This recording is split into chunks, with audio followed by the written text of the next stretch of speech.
In this video, I'd like to introduce a new design of scissor jack, which should overcome the problems that exist in present scissor jacks. This here is now a heavy-duty multi-stage scissor jack. It has internal levers, which facilitates the opening of the jack to get it into the optimum position for lift. This jack was developed with the 4x4 owner in mind and people with a low slung vehicle. This is the lowest position the jacks can start off with. As you can see, it's 120. It can actually jack from 120. Maximum height is 440. We'll show you now. Now that's maximum height. Maximum height, as you can see, is now 440. So the range of travel of this jack is 320. That is the effective lifting range of the jack, from 120 to 440. There's a general misconception with scissor jacks. Here you have a over-the-counter scissor jack, certified at 2 tons. On the box, it tells you the minimum height is 98. By printing 98 on the box, they're implying that this jack can operate from 98. This is strictly not true. This is a jack at 98. There's no way this thing can lift from that position. Trying to jack this jack from this position, you can understand that all the force is trying to compress the jack. There is no lifting force when you're turning this thing, the screw. There is no lifting force at all. Okay, now if you look on the fine print on the jack, it'll actually tell you there what its effective range is. The working range is between 320 and 440. The jack is now set at 320. You can see it's nowhere near 98. They recommend you start at that height. Now I'll show you at that height. If you don't try and lift this vehicle, this is a Toyota Land Cruiser. If we had to put this jack underneath and try and lift this jack, the vehicle with this jack, you can see it's nowhere near the car. It just won't work. To put this under the axle also won't work because there's no space to actually crank the jack. So you're looking at putting it somewhere here, but it's just not suitable. So the only other option now for this jack, if you want to use a jack like this, you'd have to use wooden blocks. So here are the blocks. The blocks under the vehicle.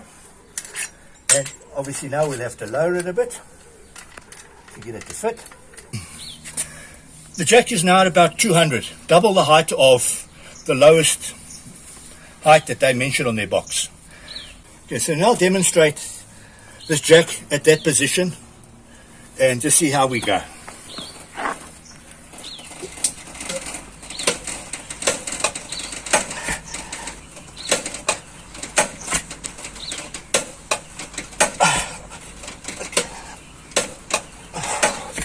Okay, you can see you're not going to lift this vehicle. If you try any harder, something will possibly break. You cannot lift the vehicle in that position. So now we'll demonstrate the other multi-stage scissor jack in exactly the same position as this one, just to give you an idea. Okay, here now we're going to put the multi-stage scissor jack in exactly the same position as that little black jack you've just seen now. And we'll show you what happens now when we jack it.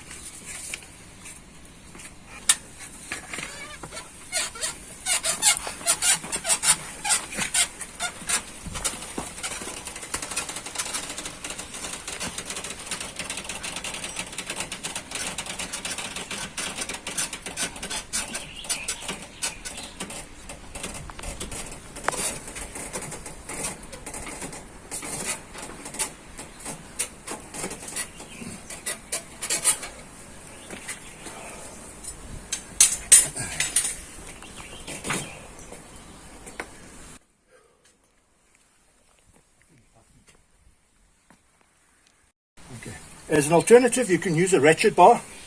Ratchet bar makes life a lot easier, just a bit slower, but it requires very little effort, as you can see.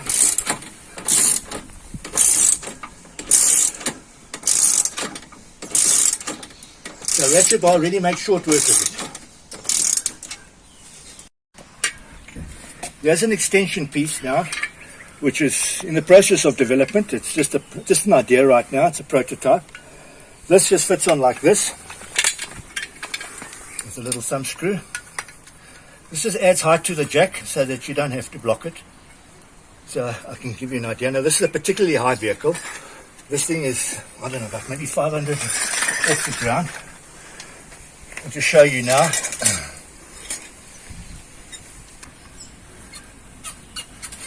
Okay, so there you go. This is with the extension on there. You don't have to put on a block. So if you have a really, really high vehicle, you can just clip the extension on.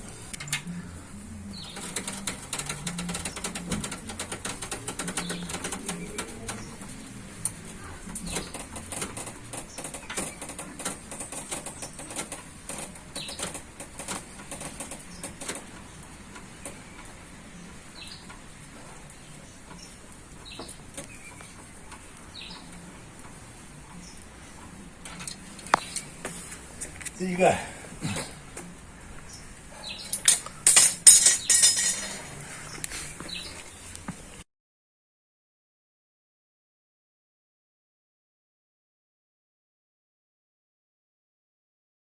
Okay, we have just lifted a Toyota Land Cruiser. This vehicle is fitted with aftermarket suspension, long travel suspension. There was enough movement in the jack to overcome the suspension travel. The fact that this jack could lift this vehicle means it can lift possibly any other 4x4 on the market. Okay, a great feature of this jack is that you no longer have to climb underneath your vehicle to jack it. It's not required that you jack from your axle or your suspension. You can actually jack it up against the body, like you would jack a car. The ease of jacking now is it means you can just put it in against your chassis, the side of the car, don't climb under your vehicle, and jack it.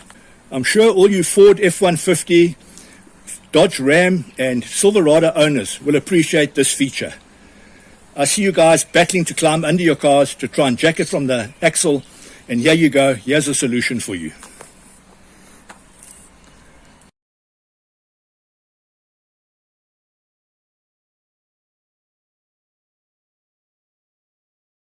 Now we've just demonstrated a Land Cruiser, which is the extreme of this car. This car is low to the ground. You couldn't get, a normal scissor jack doesn't work under this car, it's too low. You can't get a bottle jack under it. The only other option is a garage jack or trolley jack. Now we'll demonstrate this jack. This thing's flat all the way. We slide it in under the vehicle. You can see it just fits.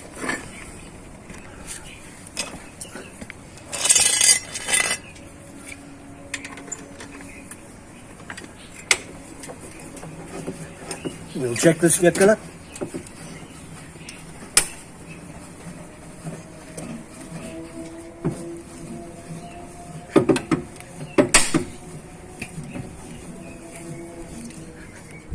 Okay, there you are, both wheels off the ground.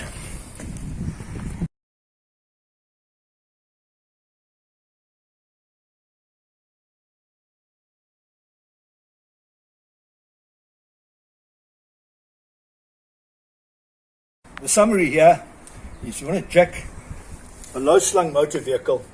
This is a really, really good option because there's not much else that will slip in under a low car. And you can jack this anywhere, on the side of the road, on a rough pavement, it doesn't matter. You don't have to be in a garage environment.